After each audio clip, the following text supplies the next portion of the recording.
Hunting a bear with a knife sounds awesome in theory. In theory. I don't think it would work out in your favor, though. Probably 9 out of 10 times, not so good. They forget about the incredible awe and splendor and wonder of the natural world, and most importantly, being in an environment where there's a greater intelligence than human intelligence. The average hunter-gatherer is eating like 1,500 foods a year. So we're in like a nutritional bankruptcy because of the lack of diversity in our diet. We are so arrogant. We love to act like we have mastered nature and we can't even make food yet. To me, that's what the point of getting married is. And when you can do that, it's powerful, and she will become more beautiful and more sexy and more available, more open to you. Welcome back to the Warrior Kings podcast. Today we have Daniel Vitalis, modern day hunter-gatherer and host of the show WildFed on the Outdoor Channel. And today we're going to be talking about wild food and hunting and gathering and getting closer to nature and our natural human state. Stick around. Hello and welcome to the Warrior Kings podcast. I'm your host, Michael Riggs, here to assist you on your journey to living a fully optimized, leveled up life as a man. It's awesome to have you here today, Daniel. Thanks, Michael, man. I appreciate you having me on, and especially appreciate you putting me in front of your audience. It means a lot to me. So for those who might not know your work, tell us a little bit about what you do. Well, what I do right now is make a TV show for Outdoor Channel. So I'm talking about that antiquated old model you may know as cable, which a lot of people have forgotten about, but I do have a TV show on there. It's my 6th season that I'm making right now. So we just premiered our 5th season, just aired, and onto our 6th year now, which is amazing. And every episode we hunt or fish a protein, an animal, and then we gather plants or mushrooms, and then we take those ingredients, and oftentimes I'll work with another hunter or another forager to kind of do all that because we travel from place to place, and then we'll take all those ingredients back to a kitchen, sometimes to a restaurant or a chef, sometimes to a home cook, sometimes just to me in my own kitchen. And then we'll produce a meal that's really the celebration of everything we did. And so we'll all kind of gather around. Everybody who is part of the episode will be there. And we have that meal. And it's really a way of encouraging people to rekindle a relationship. You know, in the past, I would often say things like with the natural world, but I'm almost like at this point thinking more like a chance to rekindle a relationship with reality as we move like further away from it. So ultimately, the big picture of that is really connecting people with the real world, because I think we're entering a place where, as strange as it sounds, like people are starting to spend time in what isn't the real world. So. But, you know, I have a longer history than that, of course. I podcasted quite a lot with 2 different shows, one called WildFed and one called Rewild Yourself. I was a public speaker teaching in the health world all around the U.S., Canada, and around the world. I have a nutritional supplement company called Thrival that's now 17 years old, operated out of Maine, here where I live. And so kind of do all that. I'm a husband, I'm an athlete, I'm like you said, a modern day hunter-gatherer, and I love nothing more than to get to teach and share. So this is kind of, you know, podcasting like this is something I do a lot of. Awesome. Beautiful. I love WildFed. It's an amazing show. I love the way everything is shot, you know, that it really shows the beauty of the ingredients, you know, and seeing the process of how everything is hunted and gathered. It's been super awesome to watch it. You told me, I think, by message that that's something you haven't really participated in much. Is that correct? Hunting and gathering or wild food, yeah. I wouldn't know the first thing about it. I love, other than what I've seen from you, but I love the concept, especially getting back to our natural state as humans, and we're all so detached from that, you know. I definitely have a huge interest in it, but I've never dove into it myself. I just, to me, that's so cool because, you know, ultimately, I don't think it's like something somebody has to do. I just think it's one of those inroads that can lead to something, but there's other ways to get there too. And it's interesting to me, the idea of people watching the show who that's not something that they do. So I think that was ultimately kind of like a big goal for me, was hoping to make it interesting to people that wasn't their lifestyle. And so, you know, that's really cool to me to hear that you like the show, because, you know, they're seeing animals killed or seeing, you know, plant ingredients processed isn't something that most people think they would find that interesting. I mean, It kind of, you know, for the killing component of it, which is this essential part of life, but easy to kind of push into the shadowy recesses of reality so we don't have to see it. It's like that can be off-putting or even stimulates people's internal fear of, mortality, I guess. And then, I can't think of like what sounds more boring than watching plants get processed. And yet, it's cool to me that it can be something that's exciting to people to watch. So thank you so much for your support. Yeah, and I've always loved culinary shows like Chef's Table, stuff like that. So it's like putting a new spin on a culinary show. I think that's what caught my interest in the first place, and then I got interested in the entire wild food process. Yeah, when I like cooking shows like that too, and very often you see these incredible meals come together with ingredients that all came from the supermarket. And I kind of got to this by asking myself, like, well, where'd this stuff come from before supermarkets?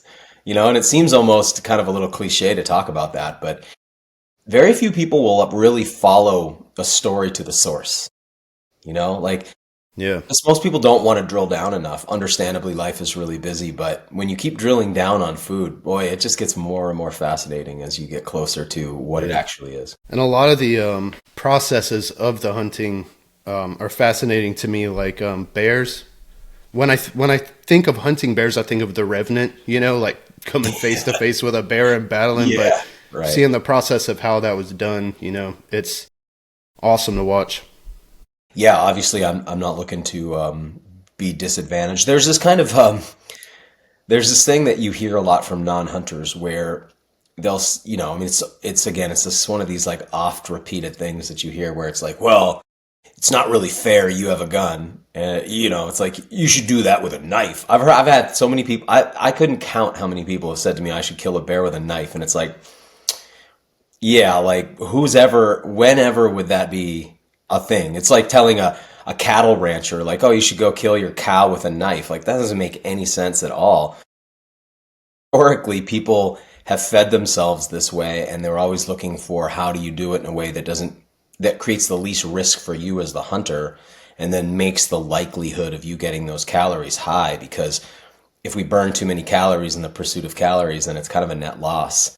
And so a bear is an incredibly valuable animal I'll first say a bear is an incredibly valuable animal just in and of itself. It doesn't need to be food for it to be a valuable animal. They're incredible as a living species, but also as a food, because like a cow, they have all this beautiful red meat, but like a pig, they also have a tremendous amount of body fat that can be rendered into oil. And so they become really incredibly important food resources for people in the northern tier of the world because there's not a lot of oil on the landscape. And so, bear hunting is just one of those things that allows you to produce both oil and meat, and that's incredibly valuable. Hunting a bear with a knife sounds awesome in theory. In theory. I don't think it would work out in your favor, though. Probably 9 out of 10 times, not so good. And a lot of these processes go back probably hundreds, if not thousands of years, and a lot of them look modern now, like the way you do them, but these things have been passed down for generations, right? These methods of hunting and gathering. Right. Oh yeah. I mean, this is the origin of, and it's kind of interesting. Like if you took the kind of, I guess, more current classical evolutionary, approach to how we got here, then it says, 300,000 years we're hunting and gathering before we develop agriculture.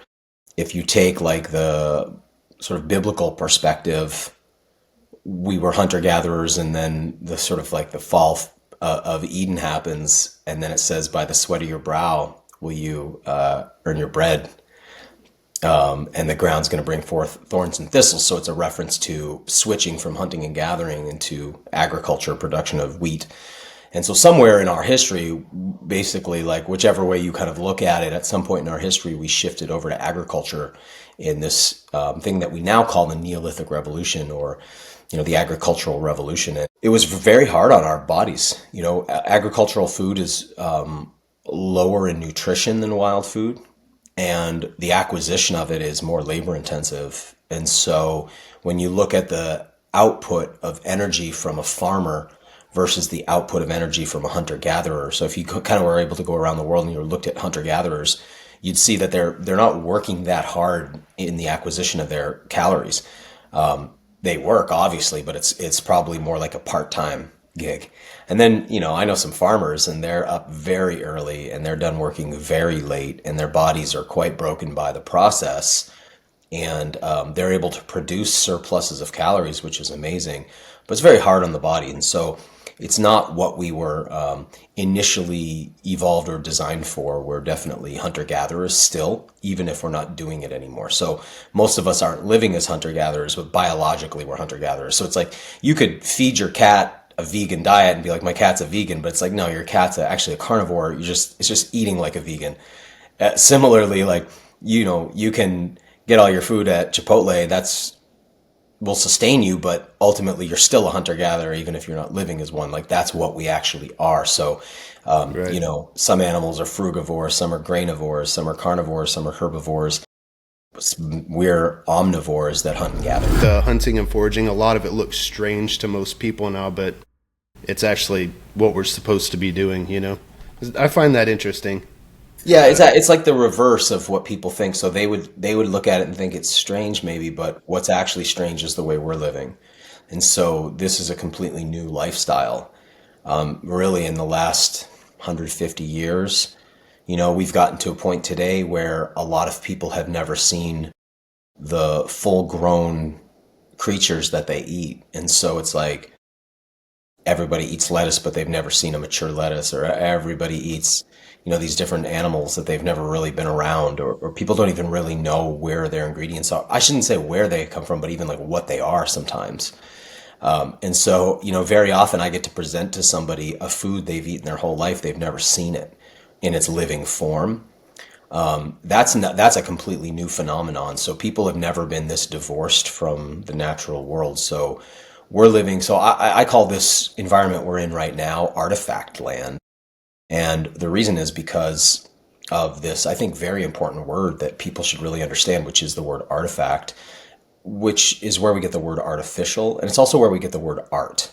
And so the analogy that I like to use is to say, if you were walking around in the desert and you bent over and picked up a stone made of flint, and you also bent over and you picked up an arrowhead that you found that had been discarded by some hunter in the past, a stone arrow point that was also made of flint. Both the stone and the piece of flint would be made of the exact same material. So if we could look at them with like an electron micrograph, we'd see that they're exactly the same compositionally, but one of them is a natural stone. The other one is an artifact. The word artifact means to be shaped by human hands or shaped by human will. So when we are in nature, all the things around us weren't made by people. But when we're in the urban environment, almost everything around us is shaped by people. Almost nothing's left intact. So you could say like, well, what about the cats and the dogs here? It's like, well, those are domesticated. What about the trees in the city park? It's like, well, those are all mostly domesticated horticultural varieties that have been planted by people that have been changed genetically through breeding. I mean, you look up at the sky and as you see as many contrails as you see clouds, even the sky's been altered. So everything around us has essentially been not necessarily man-made, but somehow shaped by human hands and human will. We're actually headed in artificial world. Artificial world. We're heading into artificial intelligence. That's intelligence shaped by human hands and human will. So, Yeah. so we're living in kind of an artifact land. It's almost like an amusement park. You could think of our cities as like a kind of weird amusement park where everything is artificial. Now, if you live in that long enough, you start to forget what the natural world actually is. And what a lot of, and then people start to think of it as a hostile environment, a foreign environment, a place with bugs and dirt and grime and gross. And they forget about the incredible awe and splendor and wonder of the natural world. And most importantly, being in an environment where there's a greater intelligence than human intelligence. And that's, I think, the most important thing, because in artifact land, humans are the greatest intelligence. And you could start to think we're the greatest intelligence in the universe. And that level of hubris leads to absolute catastrophe over and over again. And that's kind of where we're headed right now, which is like where we're loading the dominoes for catastrophe out of arrogance because we've forgotten that this isn't a man-made world. Some things look weird to me too, honestly. I don't think I could eat cicadas. I don't think I could do it. You could. You could. So you're referencing, we did an episode about 17-year periodical cicadas. What's neat about that? So those guys are underground for 17 years feeding on roots. And then after 17 years, they emerge out of the ground and go through, a shedding of an exoskeleton, emerge out of that, and then go through a breeding cycle. Then they go back underground for 17 years. So they lay eggs, I should say, and those eggs hatch underground, and those guys live 17 years. But it's neat to think of a bug that's 17 years old, first of all. Pretty incredible. You know what I mean? Like, it's incredible. A turkey lives like 3 to 5 years. You know what I mean? A 17-year-old insect is pretty incredible. To say you couldn't eat them is like, really what you're saying is you're not that hungry. You know what I mean? I suppose so, yeah. Yeah, it's like, I often will say, like, if Bill Gates was thirsty enough, he'd give you his entire life fortune for a thimbleful of water, right? Right. But I mean, really, like, it's not even hyperbole. It's like, you get thirsty enough, doesn't matter, right? You get hungry enough, you'll eat cicadas. And actually, they're like pop. What does it taste like? So I wouldn't say so much taste, because they'll taste like whatever you cook them in. Most insects do, that are edible. Their texture is like like Cheetos, Fritos. Is that what they're called? Fritos? Yeah, like crispy, kind of. I wouldn't say crunch, but like crisp, and dry. So I think what freaks people out is they imagine something like a cicada will be like jelly inside, like a bug would be jelly inside. But when you cook them, that is what I would imagine. No, they're dry like a chip. And then you can spice and salt them. So this is called entomophagy, and that means the eating of insects. And that is as ancient as any human practice. I mean, this is just something that's been going on forever. Everywhere you go in the world, people eat insects at certain times of year. And they're not considered like a survival food, like, oh, we have to do this because of a lack of food. They're actually considered usually delicacies. And this is still like, you'll still see these on the menus for Oaxacan restaurants still that do, like, grasshoppers are a common Mexican dish. They'll sort of spice them and everything, and they can be really nice. So, and obviously it's coming back in a big way too, I think, with, cricket proteins and things like this too. And another one that got me was iguana. You're in the zone down there. Those are in Florida, right? Yeah. Yeah. I don't know, something about eating a lizard, but like you said, if I was hungry enough, I probably would. And tacos make sense because you can't go wrong with tacos. So. Yeah, you can't. I don't think you'd have a hard time eating an iguana, man. I mean, maybe you'd have a hard time looking it in the face and eating it like that. But once you prepare it, I mean, it's just a beautiful meat. It's funny how picky we've become about food, because the thing about human beings that's so interesting is, from a food perspective, is we're really different than a lot of other animals on the planet. I mean, most animals have like a pretty specific diet, a species specific diet. Some animals only eat like one thing, right? That's it. But we eat everything. So we are like the most, kind of iconic omnivore, in that if a thing in the environment can be rendered into food, human beings figure out how to do it. And this is part of why we've been able to live everywhere in the world, from the Arctic to the equator. But that means that we've got to figure out how to turn everything in our environment into food. Now, the average American, yourself included, is eating like about 30 foods a year. And just so you have some context, eating 30 foods a year, that'd be like if in your whole life you only watched a couple of movies. And you thought of yourself as like, yeah, I've seen a lot of movies, and be like, no, you haven't. It's like 30 foods. Like the average hunter-gatherer is eating like 1,500 foods a year. So we're in like a nutritional bankruptcy because of the lack of diversity in our diet. Now, when I was growing up, I'll be 47 this year. When I was growing up, we had, kind of like this idea of 4 food groups. That's like not a very popular concept anymore. And then, I've watched this change. So we go through, one thing that shouldn't change are dietary recommendations. That shouldn't change. The fact that that's changing tells you it's like a fashion thing. and tells you that there's financial and marketing kind of stuff going on. The human diet shouldn't change, like as far as like what's good for you and what isn't. It doesn't make any sense. Like, how old are you? I'm 36. Now, you're in 36 years, how many times you've been told eggs are good and how many times you've been told eggs are bad? A lot. And dozens, right? The best human diet every year. New one, just keeps changing, right? It's like, are eggs good or bad? I mean, they can't be good one year and bad the next year and good the next year, and then only the whites, and then wait, turns out just the yolks, and then wait, just turns out you want the whole thing, and then wait, no, we're back to the whites. Like, that's insane, right? It's either good for humans or it's not. We're not changing that fast.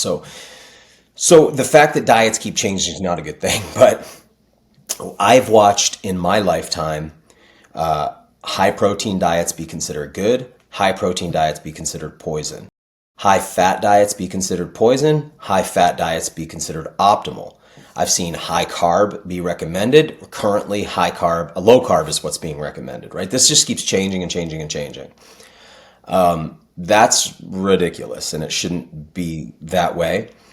But ultimately, if it can be rendered into food, human beings turn it into food, and that's probably a good thing. And our diet shouldn't be based on macronutrients, and it shouldn't be based on fashion.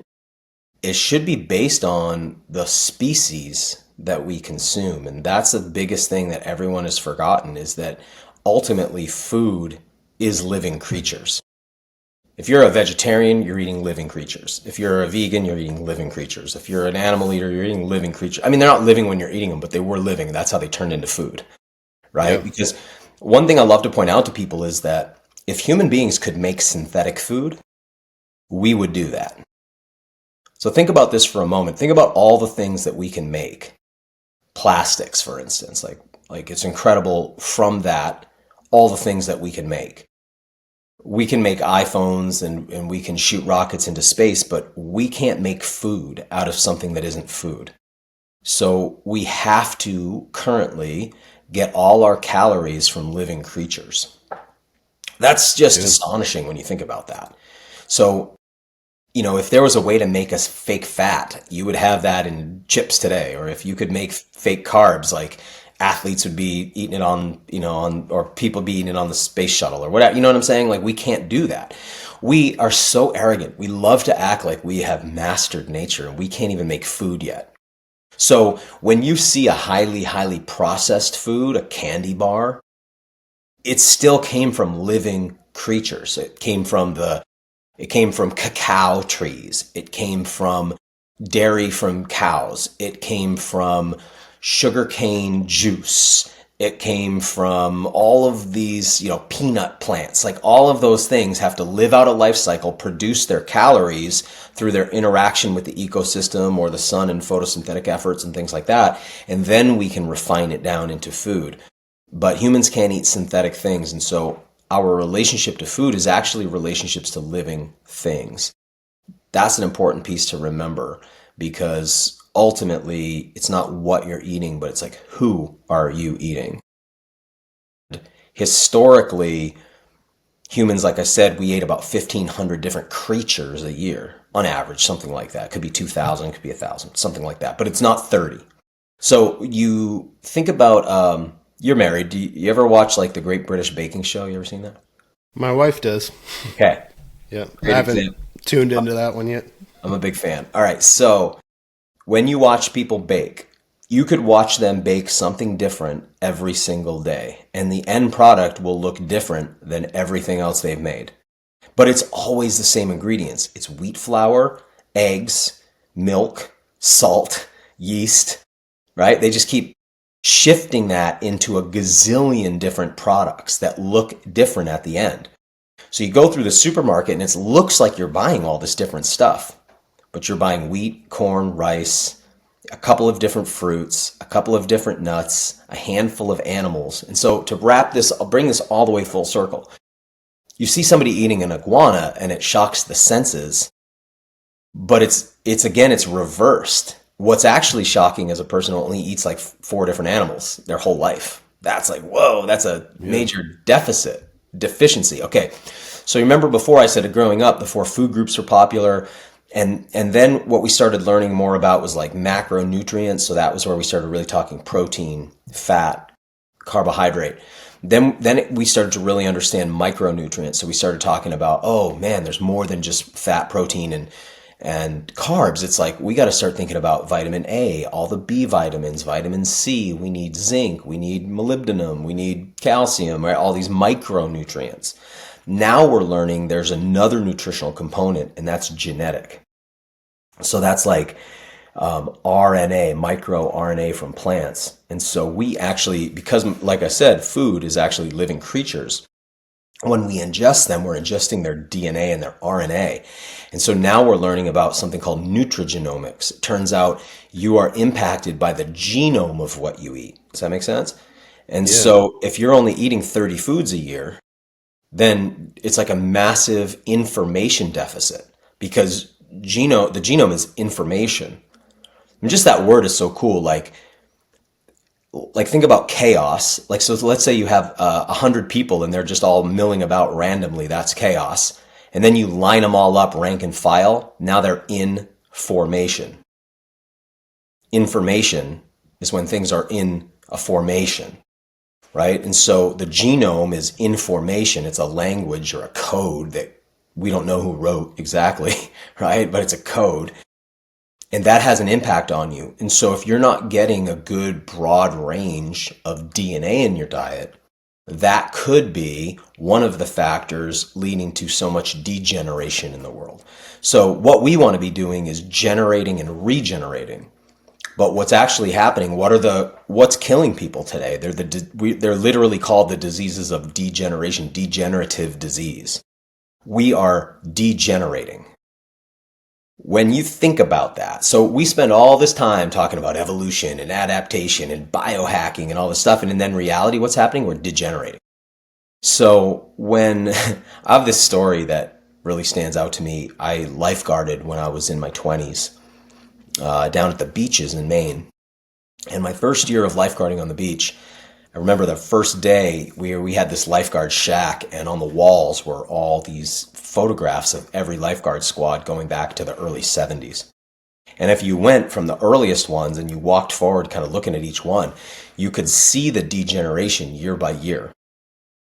When you went back to the 70s, the way these people looked was incredible. All the men and women just like beautiful skin, beautiful tans, and muscular, fit, athletic, beautiful dentition, just great bone structures. And then year by year, it's just getting worse and worse until you got to our squad, where we were just this like ragtag, zitty, misfit, braces, glasses, like the whole kind of like broke down version.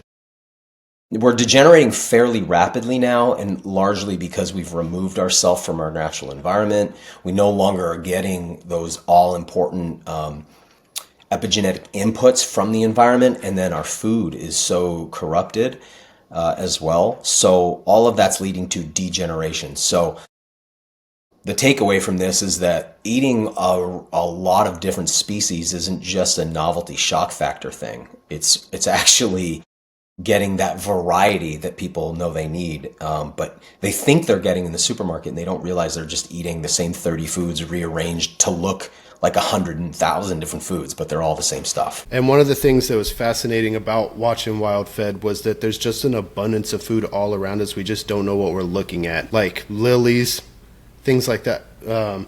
Especially with foraging, I wouldn't know what I was looking at, but there's such diverse food all around us.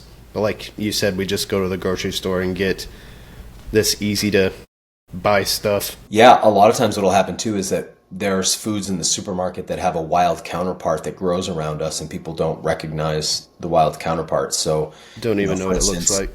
Yeah, we have a lot of wild carrot here where I live, Queen Anne's lace. Very common plant. I mean, you'd find it growing up through the sidewalk cracks all over the place here, abandoned lots, roadside. Most people would never know it was a carrot. It wouldn't know that's where carrots come from. They just go buy these carrots. And most people don't know that carrots were not orange. I mean, carrots have been genetically, I don't want to say it like we didn't use genetic engineering to do this. We used breeding to do this. So the same process that turns a gray wolf into a Chihuahua turned Queen Anne's lace into this gigantic sugary orange carrot that we eat today. But carrots were purple until a couple hundred years ago, and we started breeding them, and they became more fashionable to be orange, and so now they're orange. But like, that isn't the food in nature, you know? So there's food in nature people don't recognize, and then there's foods that people eat that are under their own feet that they don't recognize too. And that just comes from a kind of illiteracy that we've developed through this degenerative relationship with nature. So today, most of us are nature illiterate. Or even if we might be nature literate in one department, like for instance, I don't have a ton of skill in birding. So I have friends, even no little kids, that could tell you every bird call they hear in the distance. I don't have that skill. I'm kind of bird language illiterate. So I have like one slice of the pie where I can add a lot of value because I've become a storehouse for knowledge in one area. But the full package of a human being in nature, most of us don't have. If you want to develop all of those skills, you kind of have to go live in like a wiki up in the woods and kind of do the whole bushcraft primitive skills thing, because it's very difficult to do it and still have a life in the regular world too. So, you know, I think what's important is that we've picked skills that make sense to us. Food's been my principal interest, so I have a lot of expertise in that area. But most of us, even those of us who've become very nature literate, I think the more nature literate you become, the more aware you become of how much you actually don't know. And you started your wild foods journey as an adult, right? Yeah, I did. I mean, I'd say I have memories of foraging certain foods as a young kid because I just figured it out. So I lived always in a kind of suburban or even more rural. I grew up in New England, and so there's a handful of plants. Like I remember, you just figure it out as a kid. I just put things in my mouth. So I remember like discovering that you could eat the seeds of shepherd's purse. It's a mustard family plant with a real spicy, mustardy flavor. I remember eating Japanese knotweed in my backyard because it tasted like rhubarb, and we called it bamboo when I was a kid. I didn't know what it really was, but there's a handful of things like that I figured out as a kid. But in my 20s, I got pretty into foraging, and I actually didn't start hunting until my late 30s. So Really? mid to late 30s. So, just to say, I started in let's say my mid 30s, and I'm in, my late 30s. And now I have in my 40s, I have a TV show about it. And so just to say, I use that as an illustration to say you can learn fairly quickly if you take a sophisticated adult learning approach. I think, not to veer too far off the topic, but learning how to learn is one of the most useful things a person can do. If you bumble through the learning process or you're haphazard about it, you can't really, there's so many things I want to learn. Like I'm so passionate about learning. And so in order to do that, I have to be sophisticated in my approach to learning. And so I need to be able to learn things quickly and get to the heart of matters rapidly. And so I took that approach of learning how to learn to hunting and was able to develop that skill more quickly than if I had, because I didn't have the luxury of starting when I was 9 because my dad took me or my uncle took me, and year by year you learn a little bit and you don't have to learn too much. It's just like if you start as a kid, you could have like one hunt a year, and those add up and you develop lessons out of those that carry you through your life. But if you want to learn at 36 or something, you got to put your nose to the grindstone if you want to pick it up quick. And so I'll just say that learning how to learn, learning how to immerse yourself in information, learning how to find mentors. And I think today, when I was growing up, it was still the era of libraries. I grew up in an era where we didn't have computers. That's crazy to think about. I'd go to the library and you'd find books based on this. I probably don't remember, but this thing called the card catalog. Yeah, all the books I were remember. stored on little index cards, and that's how you found them. And they had this little pocket in the back of the book, and they would stamp that index card and put it in the back of your book, and that's how they would keep track. I mean, a totally different world. And so it used to be finding information was the challenge, but now we have a new challenge, which is sifting through all the information because there's so much. So when in my generation, early in, we needed a different skill set to find out things. Today, a person needs to know how to discard 99% of the information coming at them to find the gems. And that means True. you kind of have to have like an internal compass or a dowsing rod or something that like helps you go identify real information and learn how to discard the stuff that's not valuable. And getting started in this, you want mentors, right? Community, friendship, so that you can learn all of these different skills. Because sometimes I'll see guys loading up their boats or loading up their gear, and I'm like, should I go talk to them and start a conversation, And has that been how you found a lot of friendships and mentors in what you do? Big part of it, yeah. I take a multi-pronged approach. So when I'm interested in something, I read about it, I get books about it, I get magazines about it. Magazines are often written for people who are already interested in something. So they're a place where you can figure out the language that gets used around a topic. So let's say you want to learn about flying kites and you go get like Kite Flyers Weekly magazine or whatever, and you start reading some of those articles, like in that, you're going to start to pick up how do people in that world talk about that topic. And there'll be like language that's industry specific language. And the quicker you pick that up, the more easily you can have those conversations with people. You know what I'm saying? Like an educated conversation. Books, again, really valuable. Videos, really valuable. Documentaries. When I wanted to learn how to shoot firearms, one of the things I did early on, in addition to a lot of things, like go to school for it, all these kind of different things, but I watched this show on History Channel called Top Shot. They made a couple seasons of it. It was just like a show where they get shooters together, and these shooters would have to shoot all kinds of different weapons and competition-style reality show. Man, I learned and improved so much from watching that show. So if I want to, I'd find a show like mine, or Meat Eater would be a great hunting show as well. Or, there's a couple other shows out there kind of in this genre where you go and you just watch through that catalog. You're going to learn so much from that. Like you said, approaching people, not being afraid to approach people, but also, if you want to learn to hunt, let's say, your state sells hunting licenses, and then they're more and more offering workshops. Some are online, some are in person. Okay. So you take those workshops, right? Or you go down to the outfitter, like let's say the Cabela's in your area or the Bass Pro Shop, and you go see, are they running any workshops? Do they have any authors coming through? Or, people, they often have mentoring events, stuff like that. So you're just kind of dialing in all that. And if you can kind of do all those things at once, you can go from like zero to pretty developed in 6 months, at least, cognitively. You're only going to really develop certain things by being out in the field and doing it. And that's where really having those relationships can be helpful. But ultimately, mentoring is a crucial component, but it's only one component. But back to your point, so I'll touch on that. I would do just what you said. I mean, I'd see people pulling their boat. If they look to, I don't just approach anybody or everybody, right? It's got to feel right. They got to have, I'm not interested in hanging out with yahoos. Like, this is a world where you've got everything from like incredibly mature individuals who have a very balanced worldview to really reckless nut jobs who I don't want to try to even, who are breaking the law basically and doing their own thing. So, you got to be discerning and use the sort of discernment, but if I see somebody who looks like they might be able to help, I'll just go talk to them. And the biggest thing is being, all right, the most uncool thing to me is somebody who's trying to act cool.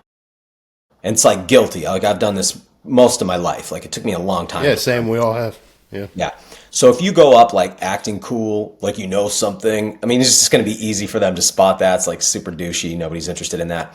But if you go with like a genuine sense of, hey, I'm really sincerely interested in like learning about this, can you point me in any directions? Is there, people in that world want to share so much because the world of hunters is shrinking.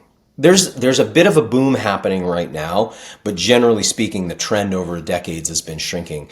And so people want to pass this stuff on. You know how you said before, it's like, this has been passed on since the beginning, the dawn of time, the dawn of human cognition. This has been passed on patrilineally. So people want to pass it on. And if you seem sincere and you're not trying to act too cool or like anything, and if the other big one that people forget, it's like, you want to learn how to cook really good, offer to go wash the dishes in a restaurant.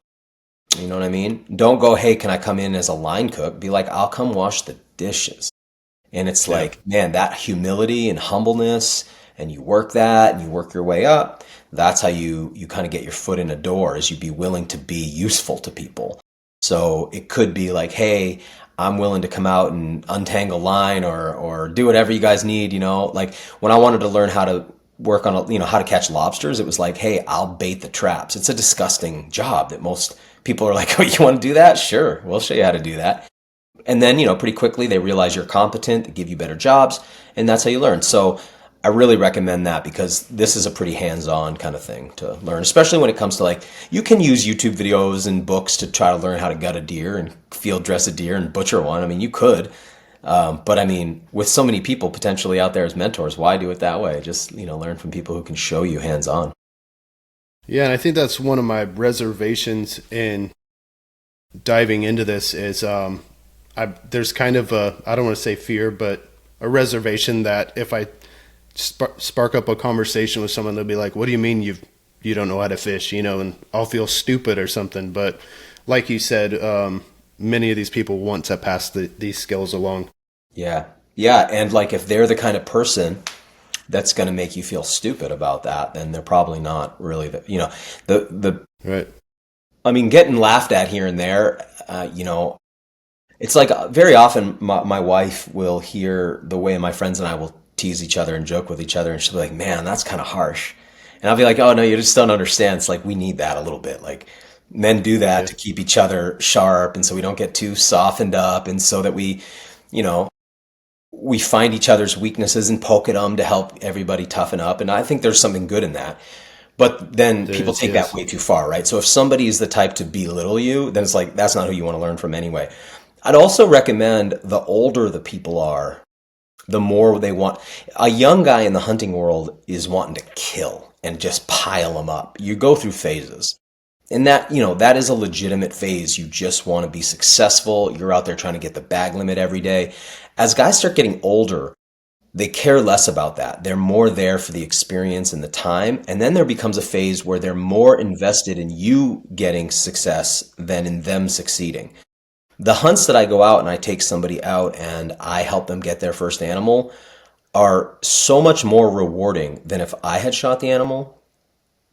It's like a double high for me, and I'm not at that phase yet fully. I still like to get out there and get my thing done. So, but when somebody's in their 60s, 70s, 80s, boy, they just want to pass this stuff on. So, the bear hunter I first approached was at a gas station, and the guy was almost 70, and he took me right under his wing, and he eventually walked my wife down the aisle. You know what I mean? Like, that's beautiful. That's kind of a cool relationship to develop. So that stuff's very possible. Go after older folks for real mentoring. They're going to know more anyway, too. One thing that I wanted to talk about was the legal limits and things like that, and the importance of that, because you might have some guys that might say, how are they going to know if I took 2 or 10 or, but this keeps the balance, right? Yeah. So hunting and fishing are very regulated legally. And this is not the case with foraging. It's a much more complicated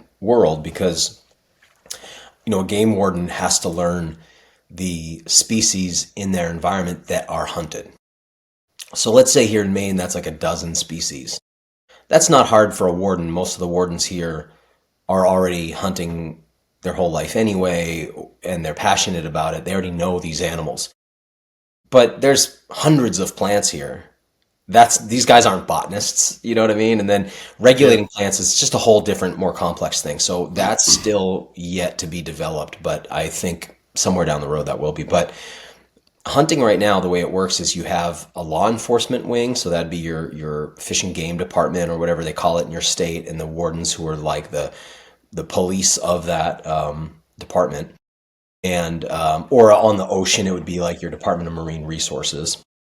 But then you also have the science side, and that's the biologists. And the biologists are doing things like population dynamic studies. They're figuring out how many of these animals there are.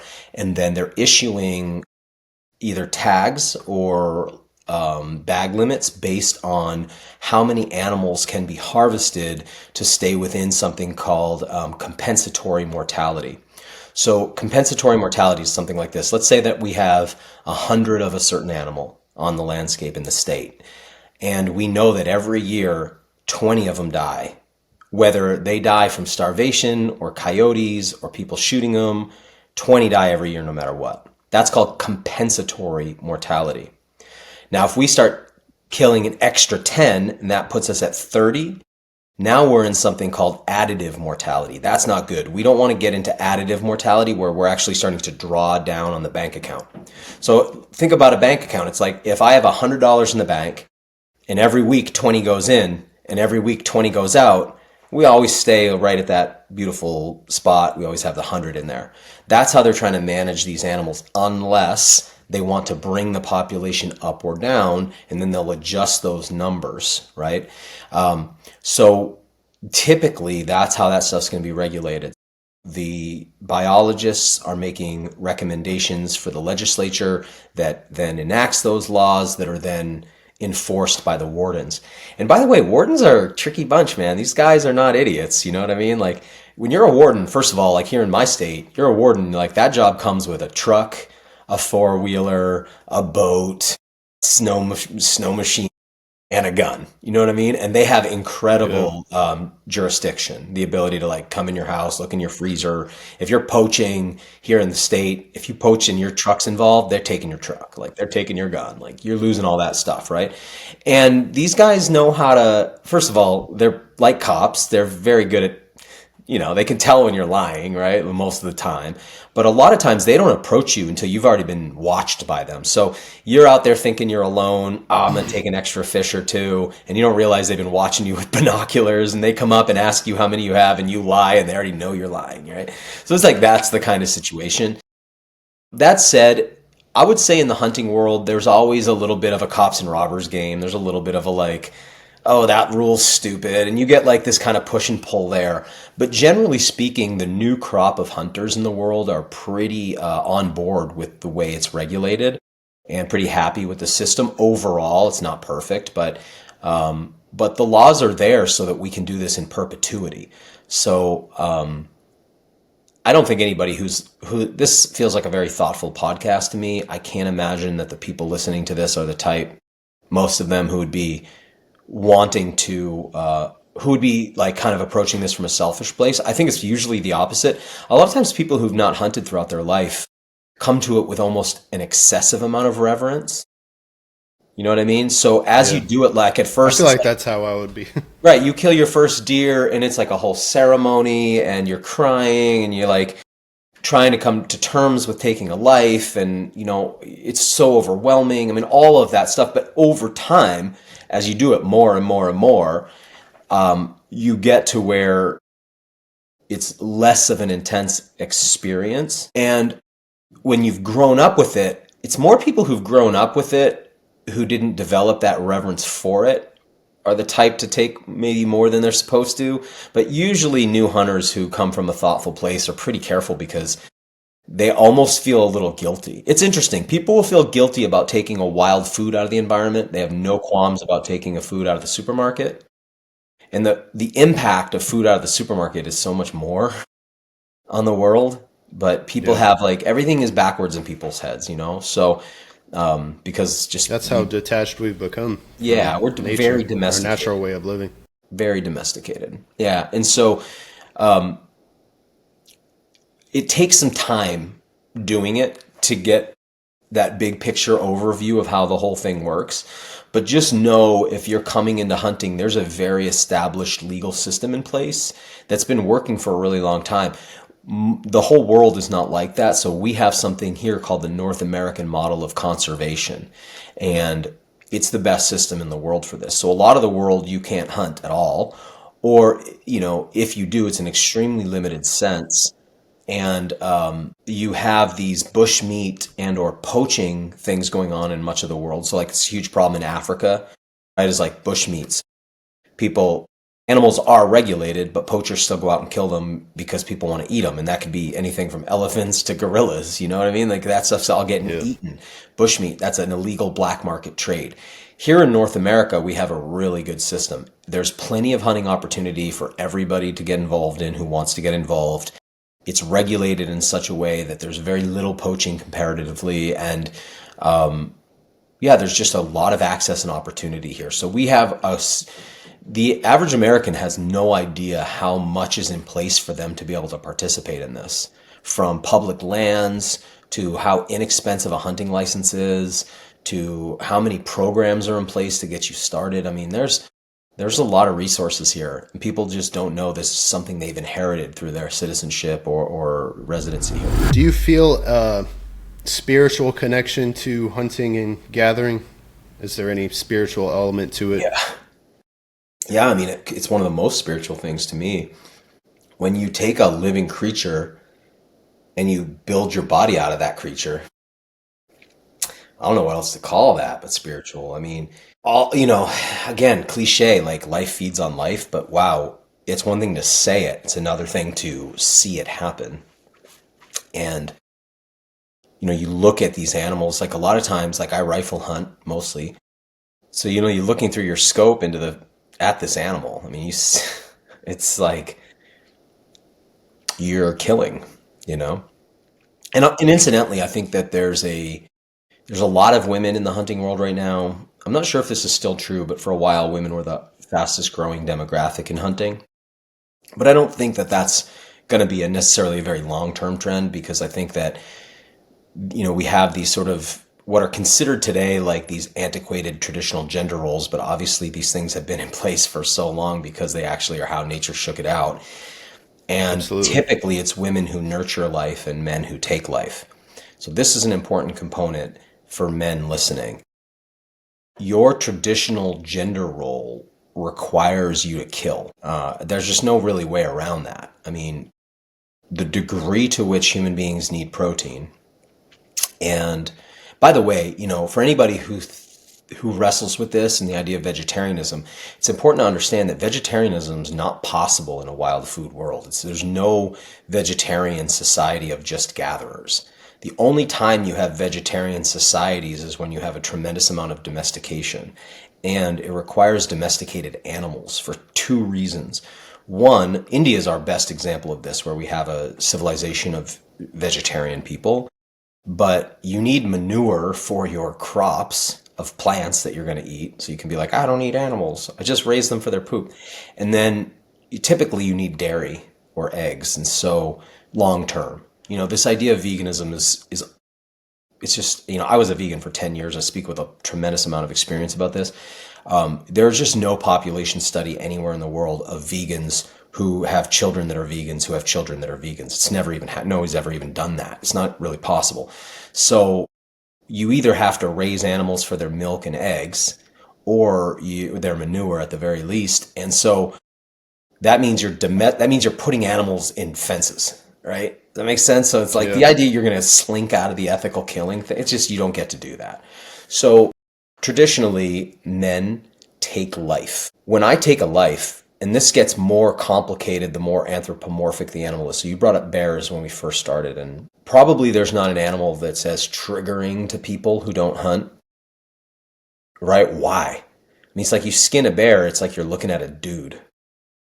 First time I saw a bear skun out, I was like, oh, that's just a muscular dude. It's shocking. Shocking. The more it's like a person, the more intelligent it is, the harder it is. There's something that I have to do when I press the trigger that's sort of like steal your heart, turn it to steel, lock it down. Because unless you're a psychopath, it's not like I want to just go around taking lives. It's kind of the opposite. Right. I'm only doing it to sustain life. But that's one of those incredible paradoxes of getting this opportunity to live on Earth, is that one paradox is, in order to sustain life, which is my primary directive, it's like, I want to take care of my family. I want to sustain life. To do that, now look, we have surrogates now. So now, maybe that's going to your job because somebody else is killing and you're earning the money, and then you're buying that food that somebody else killed. And so there's all these steps in between, but it's still kind of the same thing. Somewhere something's dying for you to sustain life. But when you're the one doing it directly, I shot a red squirrel the other day, just this little tiny rodent, and for the show. And I mean, I'm looking at this cute little squirrel through my scope. it's not like I want to kill him. I want to be successful. I want the meat, all of that. Yeah. But it's like, man, if there was a squirrel tree I could just go pick one from, I would do that instead, you know? Yeah. But that process to me is so spiritual because I'm going to take that being, you know, inside your heart, you have this small organ called the sinoatrial node, and that's the place in your heart where electricity is generated. That's the rhythmic kind of pulse that coordinates your, you know, your heartbeat. Like, where's that even coming? Where's the lightning bolt inside your heart come from? You know? Yeah. What is that? It's like, I mean, nobody can explain it, right? But we have, from somewhere outside this dimension comes an energy into the heart that creates your life in this dimension. When you go take that away from something and then you eat its body and you incorporate all its carbon like into you and its life story is like incorporated into your body. When I sit down to a meal and the skull of that animal is like in my living room looking at us while we eat that animal, how do you not just feel humbled by the whole thing? You know, like, wow, what a life. Like, and then you think like, wow, I'm covered in all this bacteria and yeast. And the second I die, that stuff's eating me. Like maybe I'm not going to get eaten by jackals, but like I'm going to get decomposed by something else too. It's going to live off my body. And so it's like this whole meat suit you're wearing is like a temporary thing, temporary structure, and it's food for anything else that can get it, you know? You're basically spending your whole life trying to fight stuff off from eating you, even though it's not, you know, thylacines or saber-toothed cats anymore. Maybe today it's just bacteria and yeast, but we're all food here in this place. And we're here, this is a temporary ride, right? No one gets out alive. It's a roller coaster. It has twists and turns. It's very exciting, but it has an end. And so when you're ending something's life prematurely, man, it's like maybe one of the most spiritual things that I take part in. And when I feed it to people and I watch them have the experience of just eating it and enjoying it, but they don't know what happened. They don't know they weren't there in the field. Like when I saw that animal bleed out or breathe its last breath or looked in its eyes when it was dying, like they don't need to know that, but I know that. And to me, it's powerful, you know? So you get to experience that provider aspect of it. The provider aspect, the taker of life, that's another component because that's a huge responsibility, right, ultimately. And then it's like this component of life that's so much realer than the gossip in the news and tabloids or whatever the Republicans or the Democrats are doing or, you know, all this nonsense that's like constantly got us feeling like it's really important. Have you ever seen, like you see a news clip from the 1970s? This will happen to me sometimes. I'll see some story that'll be like in a documentary or something, and it'll be the Congress, you know, all going off about some big story that was a big deal back then and is not a big deal anymore. And you realize, oh, these things that I think are a big deal now are like that. Like one day we'll look back and be like, oh, it didn't really matter that this politician did this or said that. I mean, it matters, but it's like not that big of a deal. That kind of stuff all comes and goes. This thing we're talking about, life and death, that's real. That's reality. And I think people would be a lot humbler. Like, look, it's a lot harder to get mad at another driver in traffic when you're spending your time gutting animals that are bigger than that dude. You know what I mean? And you start realizing, like, this is not that important. Like, I don't know why this guy's rushing so much and needs to be in front of me so bad or, you know, is on my ass so hard. But, like, I don't care, man. Life and death, it's like there's real things going on out there. This isn't one of them. And so I think it refocuses you on what's important. And one of the biggest things, you know, there's a tremendous body of research on the fear of death and mortality. I mean, it's just incredible. I spent some part of my life looking into this, and the research is amazing. You know, I don't know if you've looked at it at all, but there's this idea, like if you give somebody what's called a death reminder. So they do these studies where they would have somebody read something, and in it would be something that reminds them that they're going to die one day. And then they put them in different situations, and people respond very differently when they've had a death reminder. Really? Because without that death reminder, we get really arrogant. We tend to be filled with hubris. So when you're gutting an animal, you cannot help it. It's a death reminder. You know what your blood looks like, and there's their blood. And you're like, man, it's the same stuff. And you pull out a liver and a heart, and you're like, man, I got one right in here inside me. You know, you're like very intimate with it.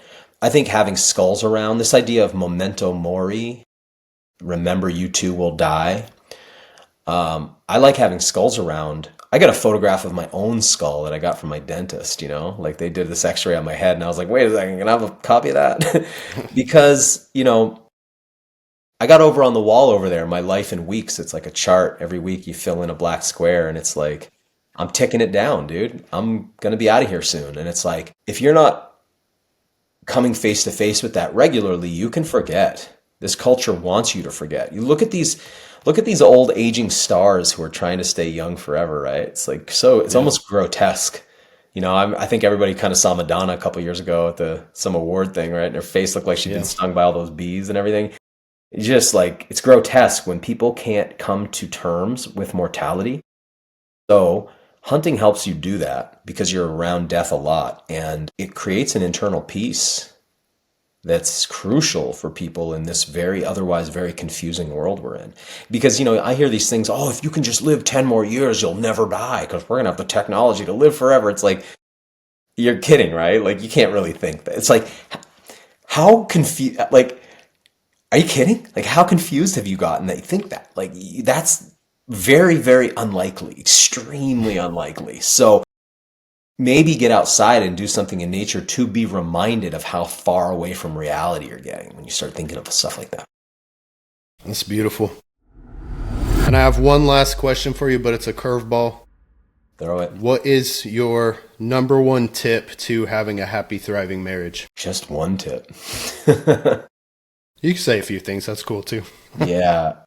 Well, first of all, I have to say I'm in a really outstanding marriage with an incredible woman. And I think if somebody's not married, guys, get your head screwed on straight. I say this like as a guy who lucked into the right woman, but now I know kindness is way more important in a woman than all those traditional like hotness things that we have been sold on.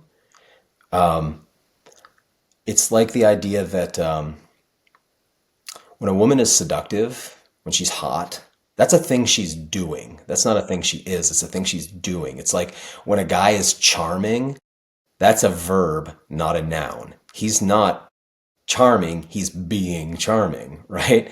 So you don't want a seductress. You've been sold this idea that you want this woman who's like, you know, this super hot sex goddess thing. And it's like, man, you want a woman who's kind, first of all, and who's compassionate and who's nurturing and loving. I think that's really, really important. So I feel really blessed because I pursued a lot of the wrong women for a long time. I mean, I had a very robust single life, and I am so lucky that I ended up with an incredible woman. I think it's really crucial that you never stop dating your wife. I mean, like, you know, you think almost like you get the ring on her finger and all that, and then it's like, okay, now we're like locked in. It's like, man, you need to be actively doing all the things. For me, I write a lot of notes, man. I mean, I go through Post-it notes constantly. I'm on the road a lot too. So before I leave like a dozen notes. I'm hiding them in her purse. I'm putting them on the mirror. I'm tucking them in the refrigerator. All those kind of things. Like, romance is really important, and it doesn't come naturally to men usually after they've acquired the woman. It's like we're really good at being romantic when we want to acquire the woman, and then once we have her, it's like we fall off. But that doesn't end for her. She wants that, and she wants that to continue on. And then, man, I could say a bunch of things. Like, my wife's like really big on another episode topic almost. Yeah, I mean, there's a lot to it. But I think a big part is that as a man starts to age, it's important that he's accessing his heart. And so learning how to use heart-based cognition, not just this like brain-based cognition, learning how to also be kind and to be generous with your love to people outside your family, and to be generous with your love to your community makes your wife admire you, you know? And when you're an asshole not just to her, but to other people. I mean, a good woman doesn't like that, and it's taken me a long time to these patterns that, like, for me, all my patterns, particularly trauma-based patterns that come from childhood and stuff like that, that stuff dies pretty hard. So, I mean, I'm a complete blockhead. I'm just constantly having to work on this. But slowly, slowly, I'm getting it that the things that allowed me to survive and build the first half of my life are not the tools that help me to thrive in the second part of my life.